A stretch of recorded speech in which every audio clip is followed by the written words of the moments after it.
back to my channel. Now if you watched my video last week, you know that I went to IKEA to check out their new fall collection, and while I was there I picked up a few items that I can DIY for this season, and I want to incorporate these pieces into my decorating in the upcoming weeks. All of these projects were super fun, easy to create, and I cannot wait to share them with you guys. So make sure you stay tuned for the rest of the video and give it a thumbs up if you enjoy it. Also, don't forget to hit that subscribe button for more DIY and home decor projects. And without further ado, let's go ahead and get started.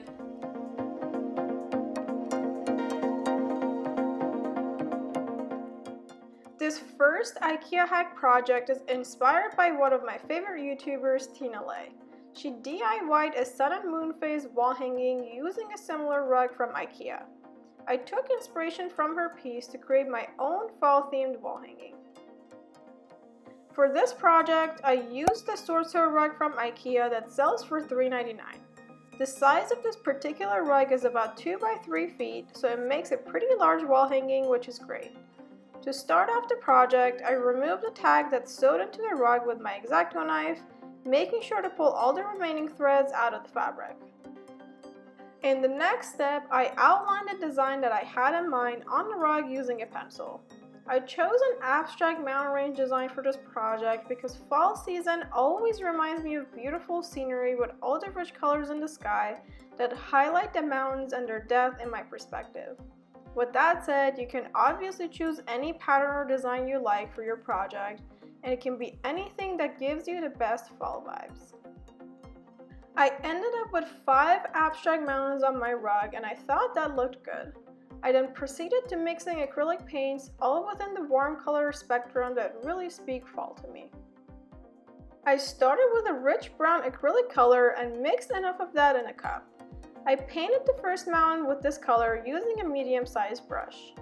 I painted along the edges of the outline first, and then filled in the rest of the section. You'll see that I left off the bottom portion untouched, but don't worry, that's going to be covered and concealed later in the project. I basically repeated the same steps for all the sections, each time using a different warm-toned color.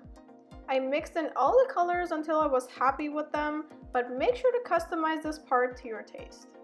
I had a terracotta color for the second mountain, deep red for the third mountain, rich orange for the fourth mountain, and finally a mustard color for the fifth mountain. After all the sections were painted, I set the rug aside to dry for a couple of hours.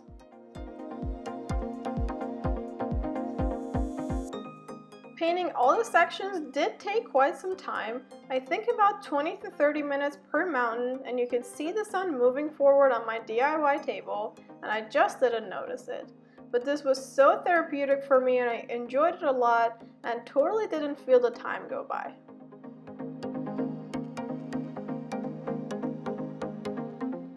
Anyways, I went to Hobby Lobby later that day and picked up 5 yarns and tried my best to match the colors to the pink colors on the rug. I came back to this project the next day and it was time to make some tassels for the bottom of this wall hanging. To create the tassels, I used my notebook to wrap the yarn around it. You can use any similar object to wrap the yarn, and that the length of the tassel will basically be the length of the object you wrap the yarn around. I wrapped my yarn until I was happy with the thickness of the tassel. I then went ahead and cut a piece of yarn and threaded it under the wrapped bunch and made 2 tight knots at the top. This is to keep everything in place. I then used my scissors to cut the bottom and free the tassel from the notebook. Keep in mind that the more you wrap your yarn, the thicker your tassel will be, so you can totally customize this to your taste. To create the head of the tassel, I cut another piece of yarn. I aligned this piece with the tassel and made a loop, as you can see. While holding the loop in place, I started wrapping the yarn around the tassel a few times. To secure it in place, I threaded that end of the yarn through the loop and pulled the 2 ends to tighten the knot. This way the knot is nice and invisible. I will also link the video tutorial I watched on how to do this knot because I feel like me explaining might not be making much sense. But you can totally do a regular knot and call it a day. I also realized later in the project project that I really didn't need the invisible knots, and you'll see why in later steps. I essentially repeated the exact same thing with all color yarns to create the tassels. At the end, I had 6 tassels of each color, and this was enough to cover the entire bottom edge of this wall hanging.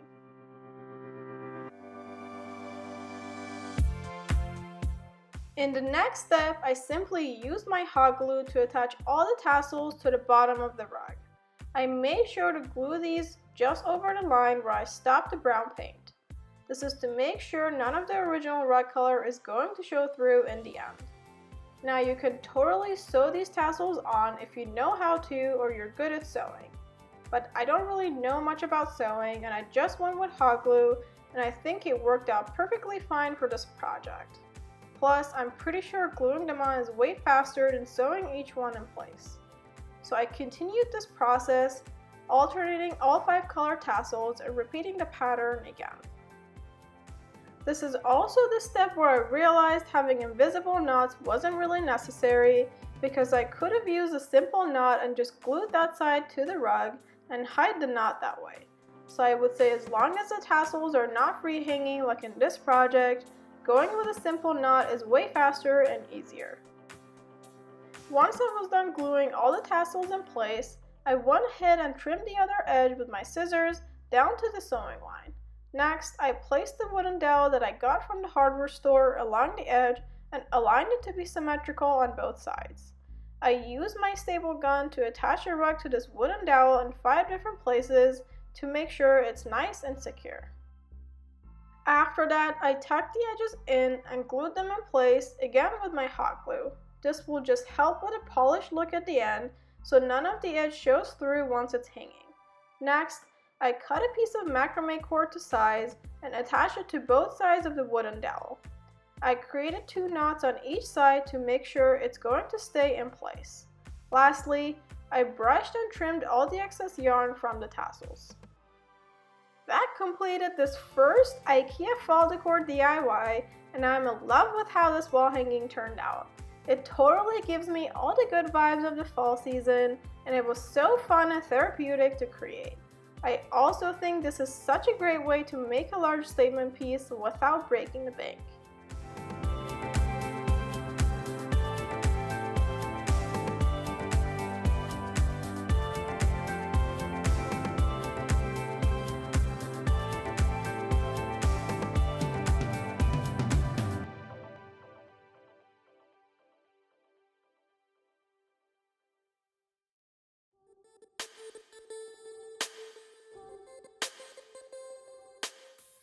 In the second project, I used one of IKEA's glass domes with gold base to create a fall display.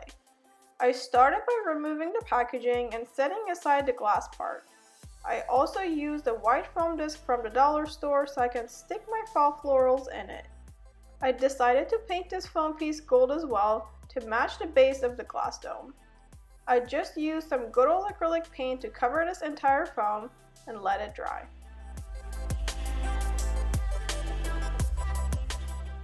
Once the foam piece was dry, I used some double-sided tape to attach it to the base of the glass dome. I want to be able to remove this later so I can create a different display for Christmas and as the season changes. That's why I didn't want to permanently glue the foam to the base. But this is totally optional, and if you think you want to keep the same display, you can just glue everything with hot glue. In the next step, I repurposed some fall florals that we've had from previous years to create an arrangement for inside the dome.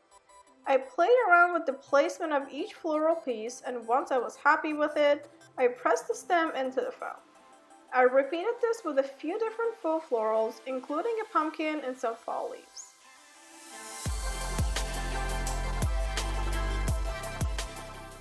I placed the glass piece back on the base, and that's it for this second IKEA DIY fall decor. I think this turned out really cute and I can't wait to style it in our house in the upcoming weeks. This is also a great investment because I'm totally planning on changing the arrangement inside for each holiday, and that means I can create so many DIYs with the same piece.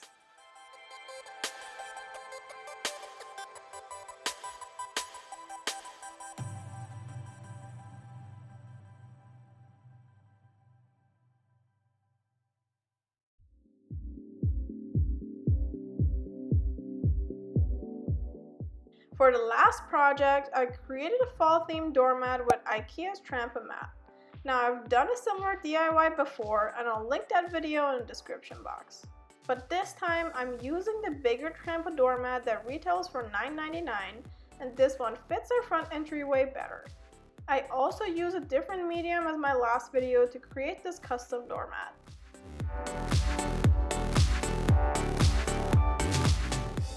I used Canva to create my custom design for this project. Canva is a free platform that offers so many different services. And no, this video is not sponsored. I personally use Canva all the time to create my video thumbnails and much more. I also have a tutorial video on my channel that I will link in the description box if you wanted to check it out. But I basically created a custom design template and set the size to be US letter size so that way I can print it out at home. I chose the word autumn for this project and changed the font until I found one I really liked. I also picked some fall leaves design on Canva and dragged that into my template as well. I resized and adjusted the designs and then printed everything out. Now this is the fun part, so make sure you pick whatever design you like for your seasonal doormat. This is why I love DIYing so much, because I can make whatever decor piece really personalized to my taste and something that I can never find at a store. Anyways, in the next step, I traced and cut all the designs with my scissors to essentially create a stencil. I then took the mat and the stencils out in the garage so I can start spray painting. I placed the autumn stencil right in the middle of the mat and used some painter's tape to secure it in place and to also protect the rest of the mat from spray paint. I used some matte black spray paint that I had left from previous projects to create the autumn design on the mat.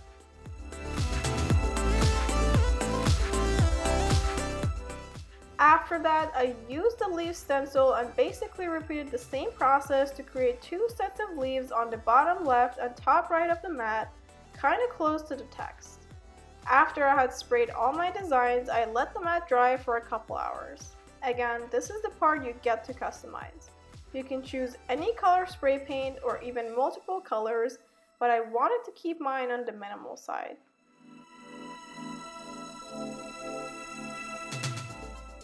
That finished off this last IKEA fall decor hack, and I'm really happy with how this doormat turned out. Such an affordable, easy, and fun project, and I love that it's customized to my taste and to our house.